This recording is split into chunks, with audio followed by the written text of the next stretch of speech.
But Disneyland in California first, Disney World second is what I always think. And this is in Anaheim, California, Disneyland, and it sold for $110 on one bid.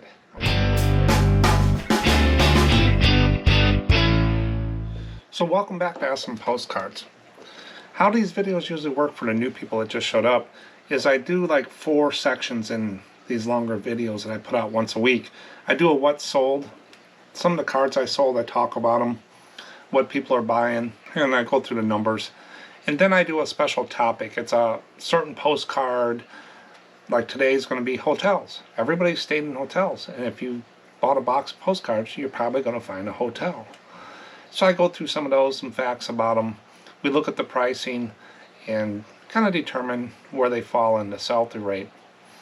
And then I do like a poll and update another little section about a certain topic. And I put polls out on every Saturday morning that go out about 8 or 9 a.m. And these help me with drive the videos sometimes with the conversations from other people. Now, always at the end of the video you want to stick around because I do viewer comments, and today I got a bunch of comments. They're kind of short, but they're all going back to that one video I put out where I was all in on 25 RPPC auctions.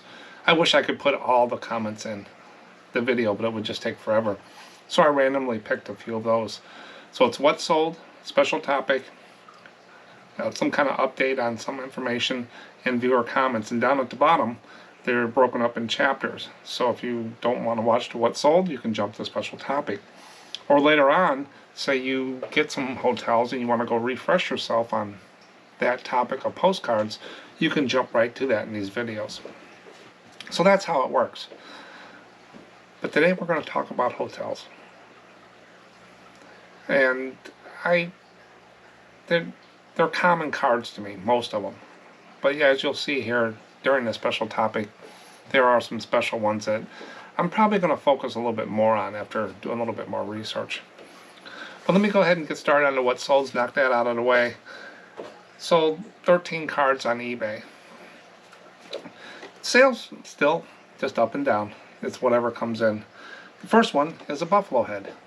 And I think this is from Yellowstone. This is a white border card of a nice buffalo head. And that's sold between $4 and $5.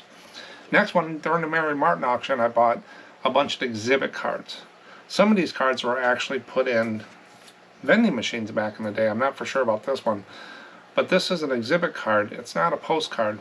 And this is a Gorgeous George wrestler. I bought a bunch of old-time wrestlers. Gorgeous George. If you go out and comp this card, you're going to see a lot of them really up there. So when I first put it up, I went really high just to see if there's a market, and it just didn't sell. So after a couple months or so, I brought it back down, and this sold for $16.65. And this is what's on the back. And someone put $20 on there at one time. So anything with older wrestlers, there is a market out there, but that's $16.65. I'm above what I paid for those wrestlers. I sold one card, I think, for $24 or something like that already, and that paid for everything. So all the ones coming out of there, they're paid for with that first card. And I think I had about 20 of them, 19. Can't really remember, but I had a bunch of them. Next one is a print of the USS Walton. It's one of those prints the club printed on lighter cardstock. $4 or $5. This one is Lake Underhill, Hudson, New York, and this sold for $6.65. Who would think? It's just a Lake Underhill. What sold it probably is the town, Underhill, or whatever the name of it on there. But $6.65 is what that one sold for. This is another Hawaiian card that I sold. It's the Net Fisherman. I'm sure you might have seen this card. There's the fisherman right there. It's on posted chrome card, and that sold for $7.65. Anything with Hawaiian, Caribbean, Bahamas, Aruba, Jamaica, stuff like that, I always price up some, and I always look for those cards. This is a linen card that's sold, and it's Fishing Off Beach Channel Drive, Rockaway Beach, Long Island, New York. And you can see a whole bunch of people lined up fishing and stuff like that. It's a really nice card. It was posted in 1955, and this sold for $7.65. Just a linen card. Rockaway Beach. Next one is Keno and Moose River, Rockwood, Maine. Just a chrome card, Maine of a river. Not a lot going on, just a view card. $4 to $5. Next one is Torrey Pines Park, California. Chrome card, view card, unposted, $4 to $5. Next one, the all-time favorites that have a good sell-through rate, about 22%. Mickey the Mouse at Epcot Center. There, it came out of a postcard book or something. You can see right there where it's got the perforations. Unposted, chrome card, and that sold for $6.79. So Disney always does well. Sometimes it takes a little while to sell them. So that one was probably up at 7 something, and I threw a 10% offer or something on it, and someone bought it. Next one is a undivided back, Approaching Duffield, Colorado Springs and Cripple Creek Short Line. So it's a railroad card. Sold between $4 and $5. And this was, doesn't say when it was posted, but it's an undivided back. There's no line in the middle. And the next one is a car. I got a bunch of these cars, a bunch of the from some lot or something like that, and I just put them up $4 to $5, and they've been selling. They paid for themselves already, but that's just an unposted card, and it was Champion Chevrolet. Probably could have got a little bit more if I put that in the title. So you always want to put those brokers, auto dealers in there. And this one just sold before the video, and I pulled it. These are poem cards, some kind of poem. Now this has a bookstore on the back right there, but this sold $4 to $5. It's kind of aged. It's got some tanning along the side, stuff like that, but I'm always happy when I sell those $4 to $5. Usually these sit, and this was out of one of my earlier boxes, as you'll see in the section where I do an update on how long does it take to sell a postcard. I'm going to go through my graph and all my tracking I've done so far, and this was an earlier card that I listed a long time ago. But I list those cards today? Sure, $4 to $5. And then I sold a photo. This is an actual photo. It's not a postcard. And right on the back there, whoever cataloged these put all the information I needed for the listing. Right here. This is the USS John King DDG-3 around 1968. That sold $8.55. So altogether I had 13 cards. Total was $97.18, and my average sale price was $7.48. And remember my goals for this year: increase my average sale price, which today I met, to do $70 or more a day. Basically $70 is my base to run, everything's based on.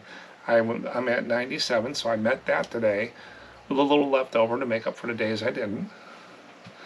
And then to sell 14 cards a day, and I'm at 13 today, so I'm one off. I think for the year I'm over $70 for sure.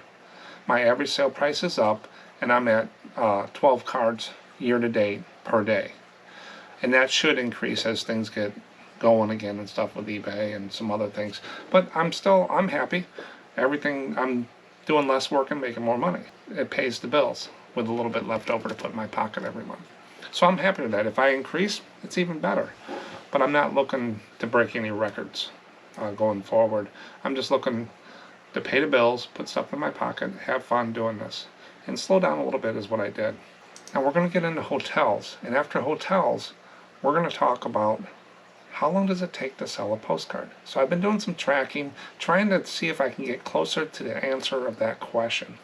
So stick around. But right now we're going to go through hotels, and while I talk about the facts I found about hotels, I'm going to show you some pictures of some postcards I found for hotels. And you probably have some of these if you have some listed. But there's a difference between a hotel and a motel. I'll be doing a motel video coming up because I like those a lot better than hotels. They do better for me. But here's the definition for a hotel and a definition for a motel. A hotel is an establishment providing accommodations, meals, and other services for travelers and tourists. A motel is defined as a roadside hotel designed primarily for motorists, typically having the rooms arranged in a low building with parking directly outside. That makes sense to me.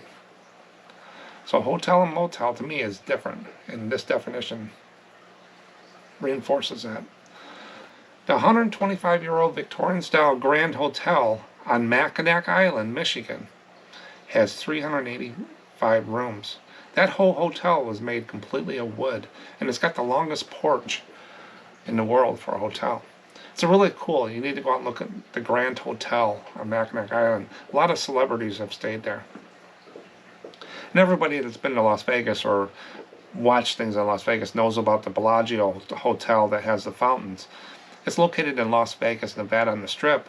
It opened in 1998. The hotel's lake has 1,200 nozzles, dancing fountains, and holds 22 million gallons of water. And I've been there many times, and I've seen the fountains go up and down and the lights and the shows and stuff. It's really cool to watch. There is a thing on the History Channel or Discovery Channel where they actually go out and repair some of the nozzles and show how it works in the background. It's a pretty elaborate setup. Now, the Palmer House Hilton Hotel, Chicago, dates back to 1873. Palmer House is a big hotel in Chicago. The first one that he gifted was a gift to his wife, Palmer, burned down, and then this is the second one. So it was created in 1873. It was the first hotel in Chicago to install electric lights. The Waldorf Astoria Hotel in New York takes up a whole city block and was built in 1931, and that was the first hotel to offer room service. They had some fruits and vegetables and stuff. Fontainebleau Hotel on Collins Avenue, Miami, opened in 1954. You're going to see postcards about Fontainebleau and Hotel Row on Collins Avenue in Florida. A couple of those hotels do pretty good. It depends on the scene, but you want to look at those when you get that Hotel Row on Collins Avenue. There are some older 50s postcards, 60s that have done well for me. Not amazing, but they're above the average card. The Brown Palace Hotel and Spa in Denver has not been closed for a single minute since opening in 1892. Never closed. Brown Palace Hotel in Denver. The name bellhop, as you've seen on the thumbnail, the little bellhop, is derived from a hotel's front desk clerk ringing a bell to summon a porter who would hop or jump to attention at the desk to receive instructions. It is short for bellhopper, and the first known use of the word was in 1897. So bellhops. 9 of the 10 largest hotels in the U.S. are found in Las Vegas. I believe that. In 2022, the U.S. hotels and motels industry is worth $177.6 billion. That's what the hotel industry is worth. And there's approximately 9 million guest rooms in the U.S. It's probably more than hospitals. So that's a little facts about hotels. Didn't find a lot about postcards, history in hotels. Every time I did that, I started getting into the history of postcards. But where did these cards come from? A lot of hotels back in the day would have them at the counter at checkout, check-in. They'd have them in the drawers next to the Bible. You still find some today that people can write and stamp them at the desk, with a stamp and stuff like that. That's where a lot of them. Motels are the same. They're at the front desk. They advertise them. There's some really neat ones, especially Route 66. If you haven't seen that video, check that video out. A lot of motels along the iconic ones, retro interior. And remember, looking at motels and hotels, if there's a TV in there and the TV's on, there's people that look for that. So whenever you get a hotel or a motel room and there's a TV, see if the TV's on and put that in the title, TV on. So that's where most of those cards come from, and they date back to all the way early 1900s to current. I've seen many of them, but I always check the name. A lot of them now I know, okay, that's a $4 card, that's a $7 card, or that. After a while you get to see the same ones. A lot of them were mass produced. And in talking about mass produced, how does sell-through rate?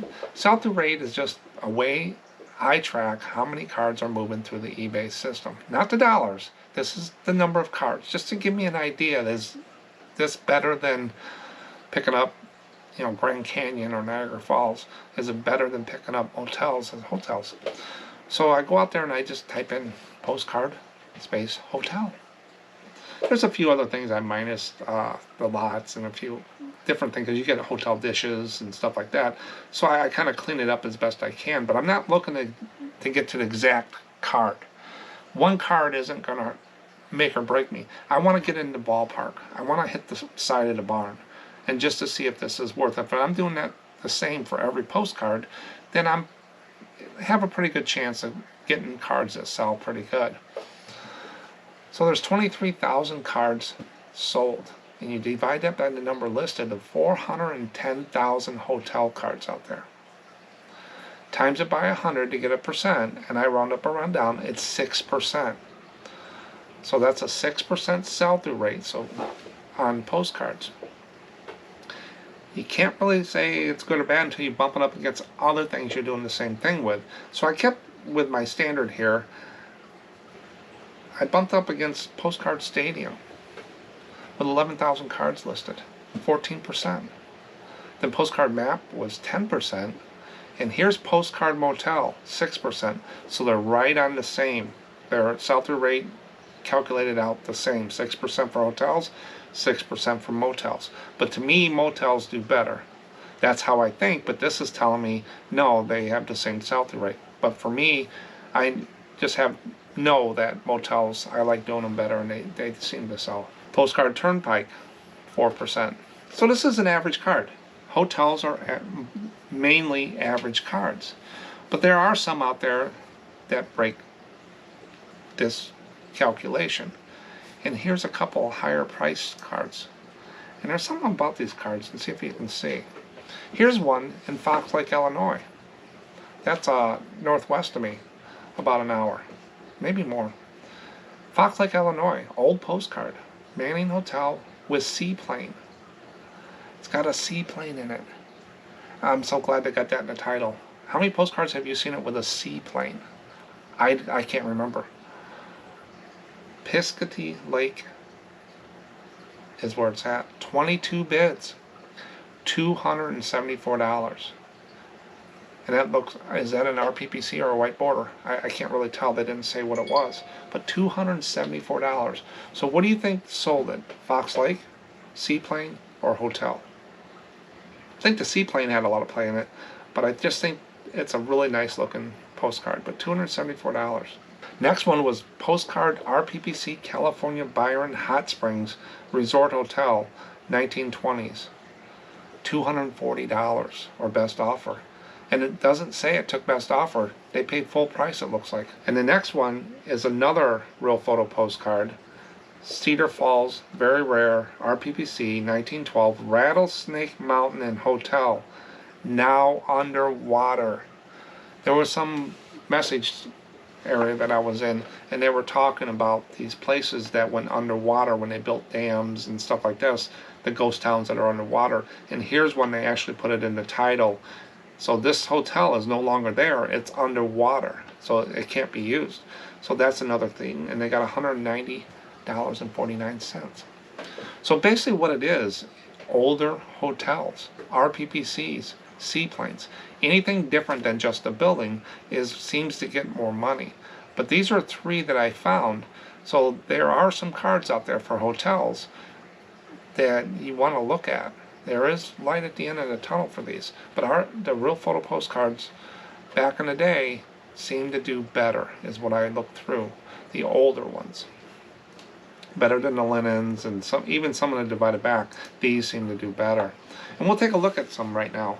These are sold high. I picked this one out. $110 one, the first one, because it's Disneyland Hotel, Anaheim, California.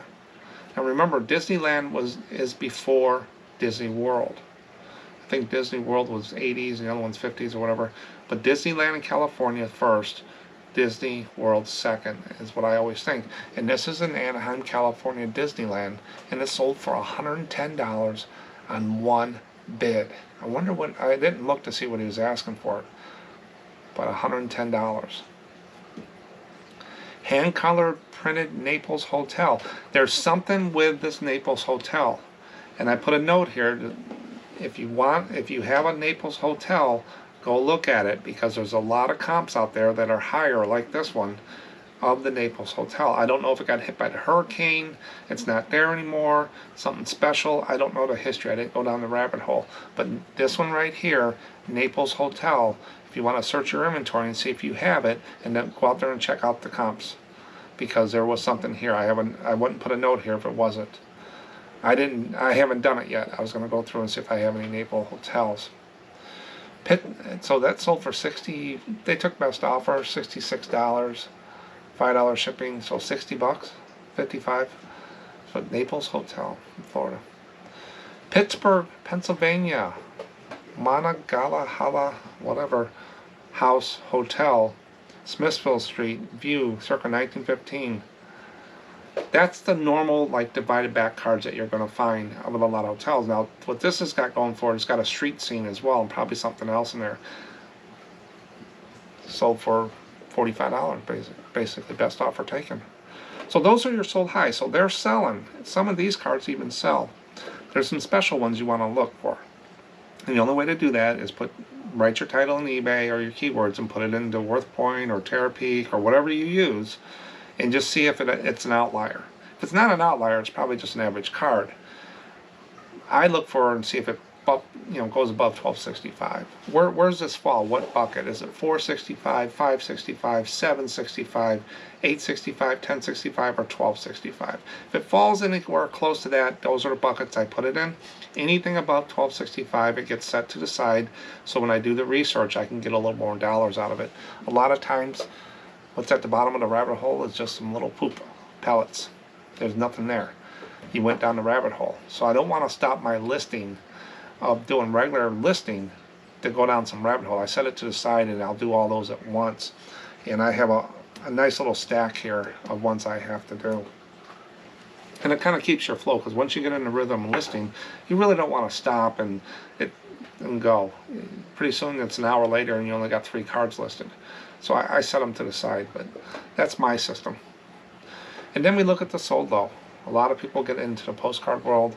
They're just throwing them out there. $1, $1.25, $1.35. I could probably go out and count these and know that they're above $4 or $5 cards for sure.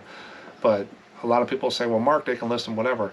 That's fine, they can list them whatever. But if you're watching this video and one of these cards is yours, you need to go back and get the eBay fee calculator and put this in there, because you're not making money. You're doing this for nothing. That's what I'm trying to get here. There is no money made. I don't care if you sell 10,000 of these. You're not making any money, even with the fees from eBay. That's before your regular taxes and your time. There is no money here. You have to go up if you're a business. Otherwise, you're just doing this. Maybe you're doing it as a hobby. A lot of people say, well, Mark, maybe there's hobby people. To me, I don't care if they're hobby people or they're strong, large sellers, medium sellers, whatever. Everybody's off the porch and running with everybody else. You can be a hobby person, but you're going against the large sellers too, the professional sellers. Doesn't mean you can put these up and make money. You're not making any money. That's basically what I'm trying to help people here with. If you want to make money doing this and make it successful, you're probably not doing it just because you ain't got nothing to do.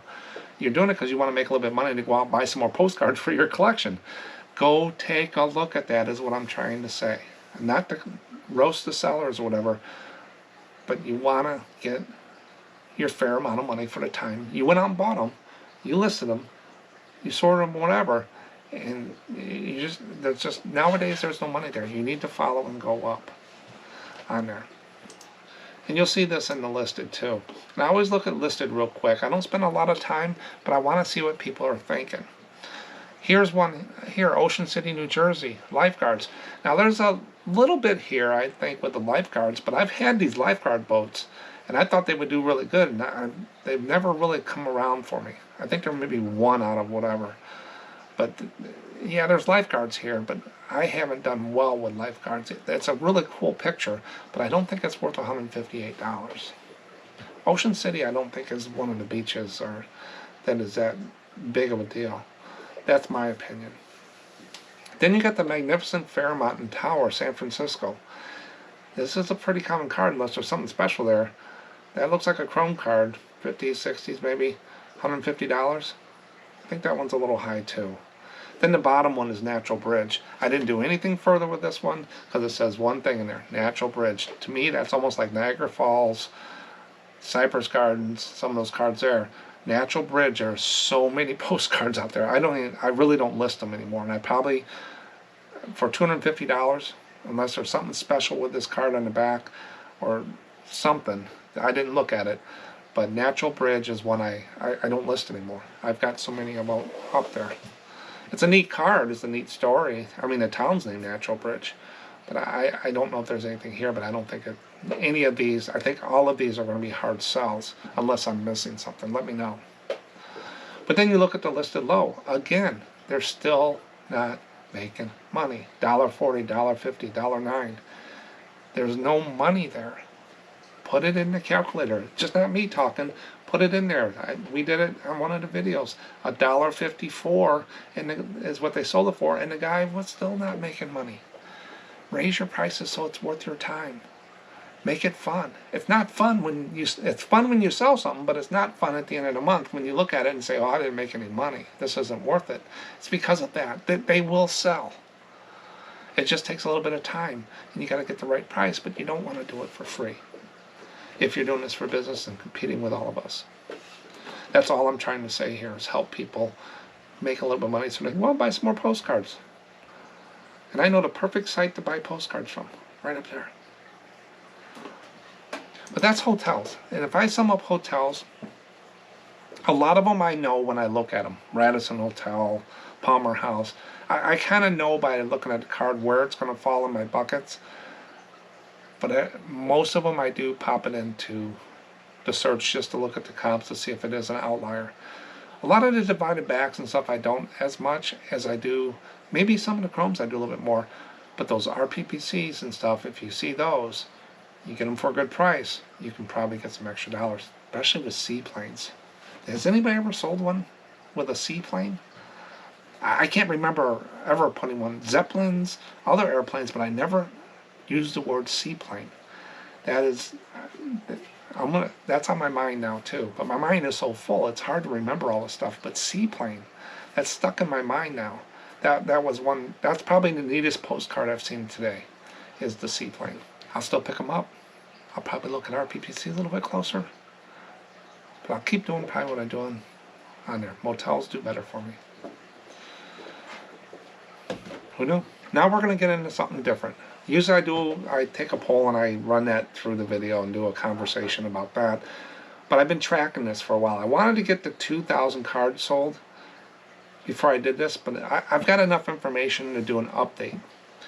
In one of the past videos, if you're subscribed, you've been following me for a while, you know I talked about how the question is, how long does it take to sell a postcard? I get that question a lot. It depends on a lot of factors, but I wanted to get closer to an answer. I don't think any of us will ever answer that. It just depends. There's so many variables. But I've been tracking these cards that I sell, and I have a bunch of boxes. And I have the date I listed the card. So here's the sheet that I put it on. Whenever I sell a postcard, I have a number on the front of the box, and I put it in this chart here. And if you notice, it's 1, 2, 3, 4, 5, 6, 7, 8, 9, 10, 10 across, and 1, 2, 3, 4, 5, 6, 7, 8, 9, 10, 11, 12 down. So it's a grid. It'll fit on the screen. I tried to break it up with more, but it just wouldn't fit on the screen and stuff like that. It was a little bit too hard to manage. So every time I sell a card out of box 1, I'll go up there and just increase the number, and it updates the percentage. Now if you notice, there's some red boxes on here. Those are boxes I haven't sold a card out of. There's 5 red boxes. Out of all the boxes I have here, over 100, about 110, 112, 15 boxes, only 5 I haven't sold out of. There's 120 boxes here, and that's 4%. And you're going to see where this falls mostly here in a second when you see the graph. But I've sold out of every box, even my first box to my last box. And I just can't break the ice with these other 5. And you'll see why. Then I have the exact same type of grid, but I change it to percents, because percents are easier to deal with when I want to see percentages of when it's sold and stuff like that. So it just takes the number at the top and it divides by the number of cards total, and it gives me a percent. And it looks the same, but the number is not card number, it's a percent of the sold in there. And that all drives to this chart here. All automatic. All I gotta do is put the number in and it comes up here. The little boat in the middle, the red boat, that's the boxes that I haven't sold out of. What I did there is this. Back when I was first putting all the naval ships and stuff, I had some like of the same card.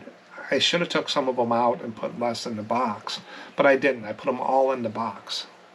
A lot of the cards in rows 5 through 8 might be only 3 cards in a box, and this is what it looks like in there. So that's why there's a little dip there. That's the boats that I put a lot of the same card in one box. And I started running out of room, and I'm saying I can't keep doing this. So I started putting them in the closet with the last card has a index card. It says more in closet with the number, and in the closet it has the SKU number on it. So I started doing that after row 8. But that's what the little dip there is. It's nothing with the market or anything. It's me. Do I want to go back and change that? I'm just letting it go. I got room still. If I run out of room, this will be the first place that I go consolidate. But right now, it'd be too much of a hassle to do that, because you're talking 10, 20, 30, 40 boxes I'd have to go through, and the chances of screwing something up and stuff. But that's what that is. But that's the chart that automatically updates. But it really doesn't mean anything until you put some numbers in there. And you know me, I'm going to do some numbers. So I know the date of the card. The first card has a SKU number, and on my inventory sheet I have the date I listed it. And here's the first card out of every row is the date. And if you notice, box number 1 is my oldest card, and here's a picture of the boxes. So up in the corner is box number 1, and the first card in my inventory goes back to 12/12/2019. You're saying, well, you sold more longer than that. Yes, when I did Whatnot, I wanted to get everything up to basically 2020. So I went back and pulled all those earlier boxes out, and I got rid of a lot of stuff on Whatnot and at the flea market. So I brought it up to 12/12/2019. That's my earliest card. My latest card, the first box and my last box, is 3/28/23. Now I'm listing every day, so the last card in the box is probably, what is it, June, May 31st or whatever like that. But that's the first card in the box. So that's how I know. So I got the data there. Let's add a little bit more to it. You're seeing all the bars on the right side, because that's the current. And what this tells me, you're going to sell most of your cards as you list them. They're going to go out and hit save searches. People are going to find them. They're the best cards. They're good cards. You just bought them. You sell most of your cards within, because the first card in the next row from 12 to 11 is what? We're in June 6, 8 months. So in 6 to 8 months, you're going to sell most of your cards, is what this is telling me.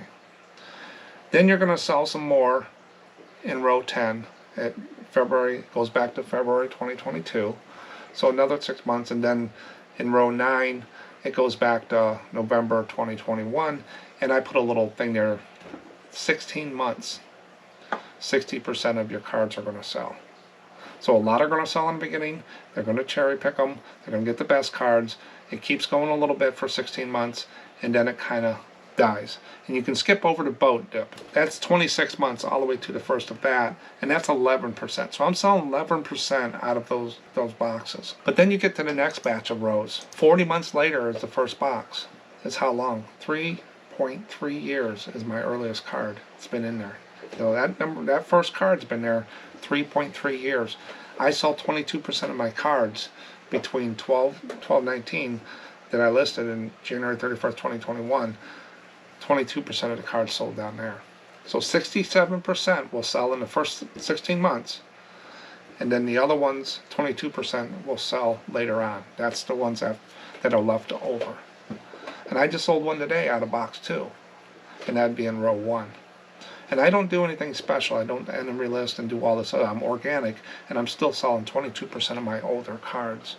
So this kind of helps me know that if I put a postcard up, if it doesn't sell the first 6 months, whatever, it can go longer and it has a better chance in the first 16 months. And then after that, it could be whenever. So that's what it's telling me, and I think that's what everybody thought too, that you're gonna sell them right away, and then they're gonna cherry pick and then be left. And if you've watched my videos, you know I like looking at numbers, because what you feel and what's really happening is not sometimes the same. Some people say, well, that sells. Well, it didn't sell. Well, give me some data. Just because you sold 2 this week doesn't mean it's going to sell forever. You maybe hit the same person. I hope that helps someone. It helps me with the data. I look at it differently and stuff like that. Thanks for sticking through that. Now we're going to get into viewer comments. Most of these comments came from that video that I did about the 25 RPPC auctions that I did a test on. I just put them out there. If you haven't seen that video, go out and look at it. I bought 25 RPPCs and I put them up in separate auctions on eBay and ran them for 7 days, Sunday to Sunday, and then I show you the results on there. And a lot of these opinions here in these comments are about the same as I came up with. But let's go through that. I got 6 of them real quick to go through, and they're both almost on the same thing. A couple of them are a little longer, but these are people that have been doing it for a while. Some of these people are long-term sellers, have a lot of stock, a lot of knowledge, and this is what they're saying, not just me. Northwoods Flipper, Shellen, thank you for this video. You always offer such good information. Thank you. I personally don't like auctions. My experience is the same as yours. I concur. Thanks, Northwoods. Mike, auctions are pretty much dead. I agree. Unless you have a crazy home run item, have nothing in it, and just want to see what happens. He watched the videos twice. Thanks, Mike. Super breakdown. Thanks again. Thanks, Mike. He's right. If you got something crazy, you ain't got much into it, you just want to see you're not for sure what the comps are. I've thrown stuff up on auction just to see if I can pull them out of the woods and see what I got. And I've won a few times, but I strike out a lot. Thanks, Mike. Then Julie, another YouTuber on Postcards, ephemera and stuff. Check her channel out. Make sure you subscribe because she puts up videos, and she does sell an antique boost, and she does a lot of RPPCs, and she's been changing up some of her systems as well. So if you're looking for a change, check Julie out. Julie Norman says, interesting experiment. They did about what I figured. Thought I was surprised at your paper moon. Yeah, I was too. It could have went either way. Either it was going to be a home run or it was going to be nothing. And it was nothing. I've noticed that there's less activity on auctions than there were a few months ago. So try it again when the economy is stronger. Most of my auctions don't get bids. That's what I only sold 5 out of 25.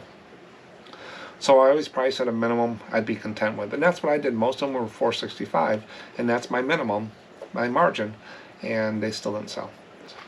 Not many get more than 1 or 2 bidders if they sell. Yeah, it's not like the old days as they used to tell me when you get a lot of people going at it. But that paper moon one, there was some really good sales comps out there on that, and there was some 24 bids, 25 bids, and I got 6 bids on it. Thanks, Julie. Then Biff Buffo, another long-term seller. Sales have been down in the postcard category since April, and I'm assuming across most other categories as well. I noticed because my ranking in the listing quality report had held steady despite my weak sales. I believe this was an extra poor environment for an auction. Also, even in the best times, auctions are not the way to go. I agree, Biff. Whenever I see a terrible sale price in Terapeak, it's always an auction. I've seen that too. Some of these videos, I don't even put the auctions in there because it's so bad that it would just skew the average and stuff what I'm trying to get across. I'd love to see the business model for sellers who always run auctions. I believe they make less than minimum wage for their time. I don't have to make that. A lot of the ones that I've shown here, they don't even make any money at all, Biff. So, yeah, you're right. But those people that have been doing dollar and a dollar auctions for years and stuff, they're not making money. There's nothing there for the time spent. They need to beef it up. It's what I agree everything you said here, Beth. Yeah, I could have done the experiment, the auctions at a different time, but I don't know, I bought them. I had a bunch of RPPCs. I said, this would be great for a test. Let me see. And like Mike's, I don't have much into it. $1.80 per card. So I got them pretty cheap. It was worth the time, the excitement and stuff like that. You know, the anticipation. I haven't done an auction in years. Maybe one or two here and there. I just despise them. And then Steve comes out. You got a verbal out loud oof out of me when you showed the price of the paper moon. I think I heard it, Steve, is what I replied. I think I heard something. You did much better than I do a few times I ran an auction. Thanks for the confirmation. You're welcome. Yeah, Steve's the same way. And the anticipation was good waiting for that paper moon one. And that's why I put it up there, just to see. After seeing the comps and stuff, did I lose out? Maybe. But I only had $1.80 into it. And then design your cards. Wow, Mark, great video. Thank you.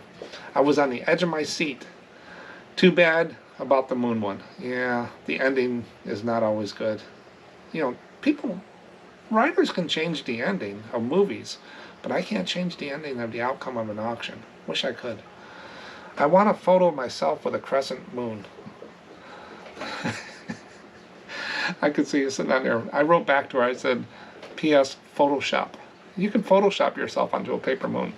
But yeah, look for paper moon, crescent moon, half moons, studio props, postcards. They do very well, is what I see. I always look for them in different cards, even the arcade cards and stuff like that, or cabinet cards. I look for the studio props on those. About the only time I would sell those. I don't get too far out of my niche that often and stuff. I like just staying in postcards now.